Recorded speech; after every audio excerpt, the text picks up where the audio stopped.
Hello, this is Cityscape, a regular podcast featuring places, people, and ideas that impact Livonia. I'm Dan West with the Livonia Chamber of Commerce. We are going to get into a heavy subject today, but it is a necessary discussion.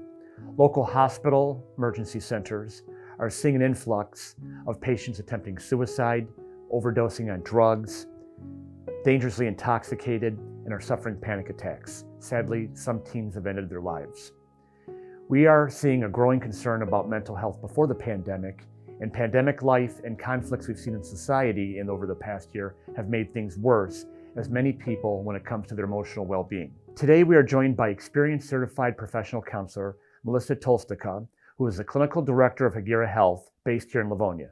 Melissa, thank you for joining us today. Thank you for having me. So, can you describe to us what your workload has been like for the last few months? Sure. Well, going back to the start of the pandemic, 15 months ago, we had to switch to a complete remote platform. And that was very challenging for all of us as we moved into that necessary function as behavioral health providers in the community. As time progressed, we became experts in that. And certainly now, though, what we're seeing is a reemergence of our staff back into the office. Staff are wanting to get into the office and see people face to face and have that connection. Our workload was pretty tumultuous for a while there, for sure. So we spent a lot of time looking at various ways to reach people in the community, to engage people, to continue to have them come into treatment that we know over the last 15 months was necessary. Why has pandemic life over the last 15 months been so tough on people and their mental health? Well, let's start off with, we've never been in a pandemic before. Our generations Sure. of individuals. So this was something that none of us could have ever thought would have happened. Along with the pandemic, as you alluded to earlier, there were several issues that occurred over the last year, including racial injustice and tensions. We had a very negatively charged political climate, and everybody had their own belief of the way things should be related to the pandemic. I think it was tough because we had to switch to a remote platform. We had to switch to virtual all across the board with school, with work. And while it maybe benefited some individuals, certainly I think a majority really felt that it was a struggle.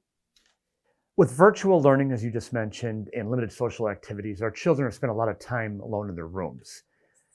What is an appropriate way for a parent to effectively and appropriately check in on their kids? Well, it's really difficult. What we hear often is, the stereotype that children are moody and this is just what they do as teenagers and whatnot. But with the pandemic and especially what we've seen with children and their mental health lately, parents do need to take a different approach. The best approach is really that communication.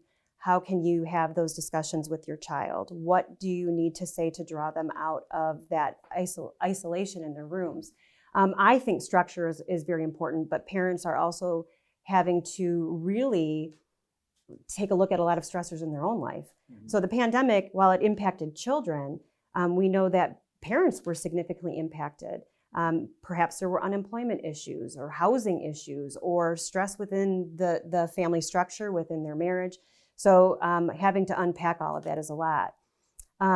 Setting up boundaries with children is really important. So while it's okay for a child to be in a room, perhaps for a little while, we want to make sure that we're drawing them out and having a very structured family process or time together. That could be dinner, which I know a lot of kids are on their cell phones and doing their thing. Parents are as well. Family needs to have set time to unplug, to do an enjoyable activity together, to find out and engage the child again in things that they were interested in, and maybe find a virtual way to do that too. So while we were shut down, there were still a lot of opportunities to do things and connect with people on the outside through a virtual platform. As a parent of maybe a kid that's having a really tough time, what are some of the key behaviors a parent may observe that should cause a parent to act, and what would be some of the first steps a parent would take? Sure, that's a great question, and I think one we hear often. So there are a lot of warning signs, risk signs out there to look at. We hear a lot about depression, and that really does seem to be the key. People talk about depression all the time, but there's also a lot to be said about anxiety. There are different types of anxiety that also can seem like just stress, but it really isn't. Some warning signs, obviously isolation, we should talk about isolation in two ways, right? So we're isolated because we're home, but as you mentioned, kids go into their rooms, they shut the door, you don't see them. So if isolation is out of control, if you see it frequently, depressed mood, down mood, sad, withdrawn, suddenly not talking to their friends, whether that be virtual or in face-to-face, quitting something that they enjoyed before. Quitting a sport or acting or painting or whatever they enjoy doing is something that needs to have more discussion. I'm certainly looking at their appetite. Are they eating more? Are they eating less? Are they sleeping more? Are they sleeping less? And we know that teenagers specifically, their sleep cycles are a little off, but if you notice that it's continuously, if they're constantly tired, just a down mood, not really engaging in conversation, those are all kind of those warning signs that require more discussion and in a non-judgmental way. So we don't want to say, get up, get going, let's move, right? We want to talk about what's happening in their lives. I noticed that you've been sleeping a lot more than normal. Let's talk about that. And then how to act on that. Obviously we want to maybe talk to a professional. As I, said before with people that I've served in the past, let's get you in to see a physical health doctor. Let's go see a primary care physician, because we need to make sure that your physical health is in good shape as well, because oftentimes there could be a physical element that is causing, maybe depression or anxiety as well. So we want to make sure that we're looking at the whole picture of the individual.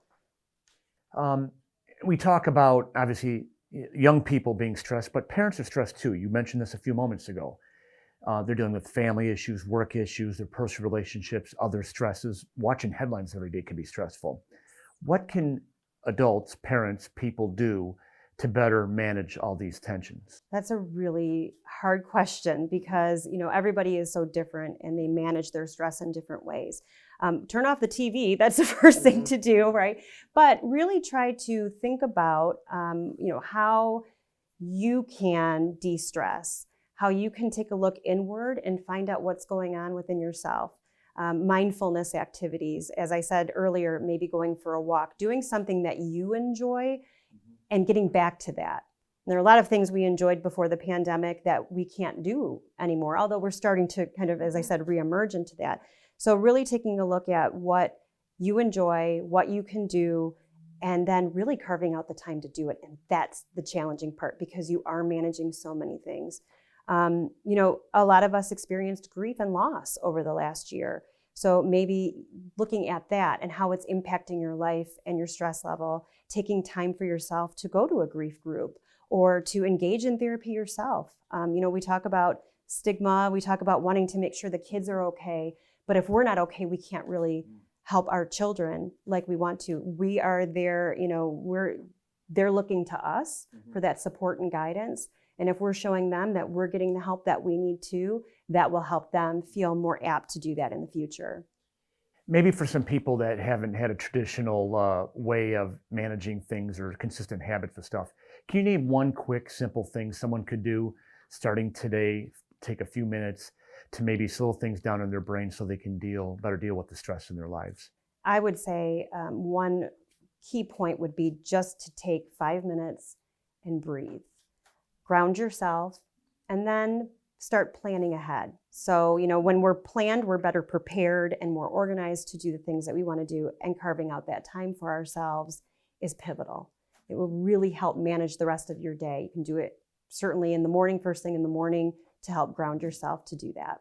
And that's vital because it's very hard for you to take care of somebody if you're not taking care of yourself. Absolutely. So, Melissa, thank you for your time today and your expertise on this very, very important subject. And God bless you for all the work that you do in this area. Thank you. That'll be it for this edition of Cityscape. We thank everyone for watching, and we'll see you next time.